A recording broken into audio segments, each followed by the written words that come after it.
Պարոն Խաչատրյան, ձեր խմբակցության սիլոգիզմը փչացել է, չնայած այդպես նորմալ չէր աշխատում առնված վերջին տասնամյակներին, բայց հիմա տեսեք, տրամաբանական փաստարկման մի հատ բանը, հետագիծը նայենք ձեր, էլի։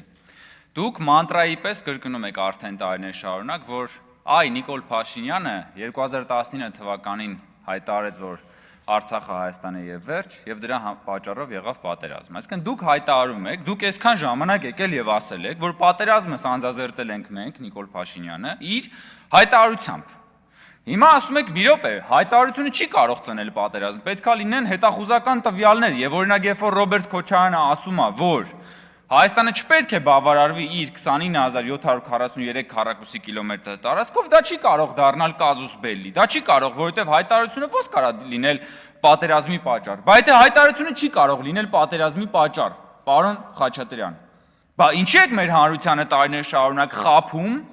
որ Նիկոլ Փաշինյանի հայտարարությունը դարձավ պատերազմի պատճառ։ Ուրեմն կամ դուք երեսպաշտությամբ եք զբաղվում եւ ստախոս երեսպաշտությամբ եք զբաղվում, կամ իսկապես ձեր սիլոգիզմը փչացել է։ Բայց մենք հո միայն մեկ հայտարարության մասին չենք խոսում։ Մենք ասում ենք, որ դուք եւ ոչ միայն դուք նպատակաուղղված եւ համակարգված կերպով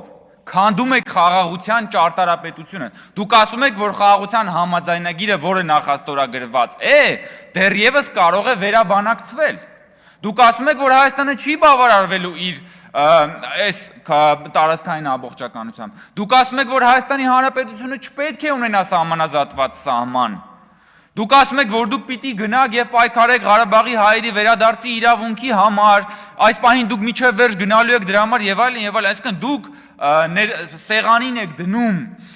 հայտարարությունների եւ մոտեցումների մի փաթեթ, որը ամբողջությամբ կազմաքանդում է խաղաղության ճարտարապետությունը։ Ու հələ մենք ենք շանտաժանում։ Դուք տեղով շանտաժ եք եւ ամփոփելով։ Տիկին Կյուրեղյանն ասում է, Ռոբերտ Քոչարյանի բան, դուք ո՞նց եք խոսում մեր ուժի մասին, Ռոբերտ Քոչարյանի օրոք ոչ մի պատերազմ չի եղել եւ այլն եւ այլն։ Հաղթած Ռոբերտ Քոչարյանի օր։ Բայց հաղթած Ռոբերտ Քոչարյանը խի երկու անգամ պարտվեց սեփական երկրում սեփական ժողովրդին, հետո սեփական ժողովրդի բանը